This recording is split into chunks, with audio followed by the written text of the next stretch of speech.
Hi, I'm Nawar from EY, and as of today, we're going to talk about Pegasus Sdn Bhd offshore expansion plan.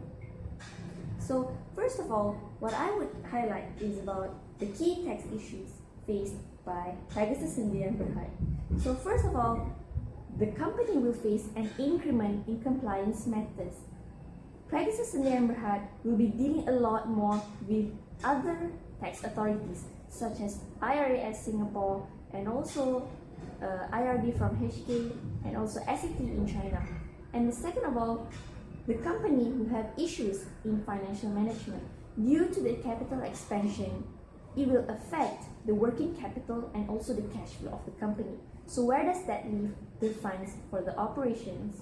And as a result, it affects the tax planning of the company. And last but not least, the firm will embrace new access to the market. Now, the question that arises is, when they form a new market in other tax jurisdictions, it will form another way of tax accounting because different areas have different ways of calculating tax. Okay, now we'll move on to the next part, which is it a good thing for the company to form a subsidiary? Now, we're about to find that out in the next slide.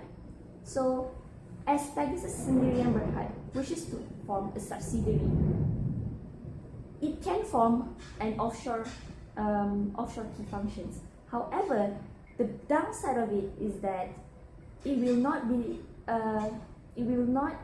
able to claim the group tax relief, and at the same time, it cannot utilize the tax savings when loss is made by the subsidiary because it is outside of Malaysia. Now, the second point is, if Pegasus Sdn Bhd were to form a branch, the thing is, there's a downside to it as well because the company needs to have the similar operating activities as the parent, which means no offshore key functions is allowed. Now, what EY is suggesting is not to form a subsidiary and not to form any branches, but to form a non-PE, okay, which is also non-permanent establishment. So, why non-PE? Because you would want to have lesser bureaucratic burdens because you would, when you form a non-PE, you would not be registering your non-PE to any other tax jurisdiction. Therefore, this firm will not be liable to tax with the strict terms and conditions applied. So, which means the company should not trigger any permanent establishment. So, how do you take actions in not triggering any permanent establishments? There are 4 ways which you have to follow strictly. First of all, the company should not have any fixed place of business. There should not be any branch or any office being set up.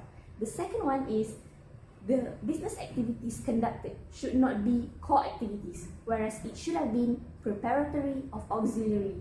So Pegasus Sdn Bhd can actually do what you call it, some maintenance on the bugs or fixing the apps and etc.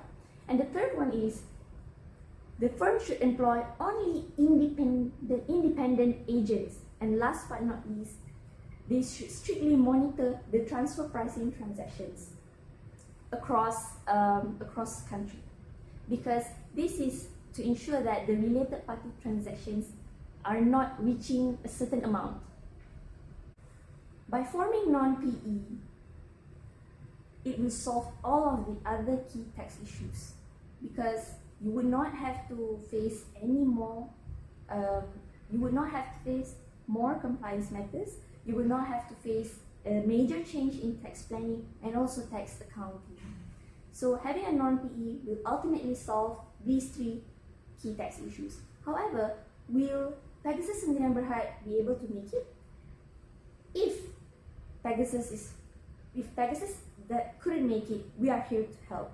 What EY can do for Pegasus is we offer advisory and compliance matters. We will keep you safe from any penalties and always keep you updated with the latest tax policies and tax planning changes. That is all from us.